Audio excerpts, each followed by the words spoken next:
কোয়েশ্চেনে পার্টিকেলের initial velocity দেওয়া আছে, magnetic field দেওয়া আছে, ইনিশিয়াল ডি ব্রগলি ওয়েভলেন্থ বলা আছে ল্যামডা নট।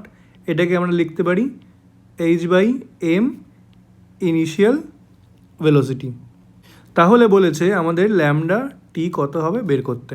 ভি বলা ছিল আমাদের এই দিকে, বি বলা ছিল আমাদের ওয়াই অ্যাক্সিস বরাবর এই দিকে।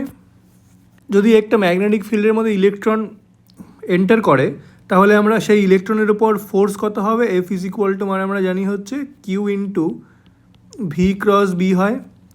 এইবার পার্টিকেলটা যেহেতু ইলেকট্রন, তাহলে ইলেকট্রনের চার্জ ইন্টু ভি মানে আমরা দেওয়া আছে V not I cap into B not J cap বলতে পারি আমরা, তাহলে minus E V not B not I into J is equal to আমরা লিখতে পারি E V not B not K cap, I cross J মানে হয় হচ্ছে কে ক্যাপ। তাহলে দেখো ভি কাজ করছে, তাহলে দেখো ফোর্স যেটা বেরোলো আমাদের ফোর্স ভেক্টর, সেই ফোর্স ভেক্টর কাজ করছে কোন দিকে, কে ভেক্টর কে এর দিকে না, জেড অ্যাক্সিস বরাবর।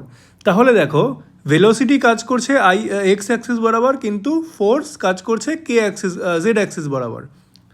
তাহলে দেখো ভেলোসিটি আর ফোর্স দুটো পারপেন্ডিকুলার না, তাহলে এই ইলেকট্রনের উপর কাজ কত হবে, ওয়ার্ক ডান 0 হবে।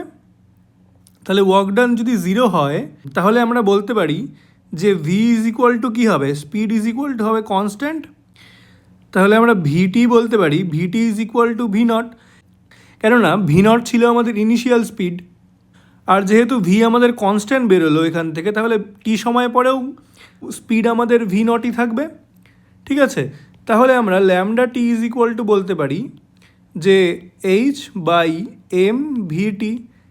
তাহলে এইচ বাই এম ভিটি মানে বেরোলো আমাদের ভি নট, তাহলে এইটা H by M V not মানে আমরা জানতাম হচ্ছে আবার ল্যামডা নট, তাহলে ল্যামডা নট এইটা হবে আমাদের আনসার। তাহলে টি সময় পরেও ডি ব্রগলি ওয়েভলেন্থ আমাদের চেঞ্জ হবে না। এইরকম সেম একটা প্রবলেম ইলেকট্রিক ফিল্ডের ক্ষেত্রে আমি সলভ করেছি। ভিডিওর লিঙ্ক ডেসক্রিপশনে দিয়ে দেওয়া আছে, তোমরা চাইলে ভিডিওটি দেখে নিতে পারো।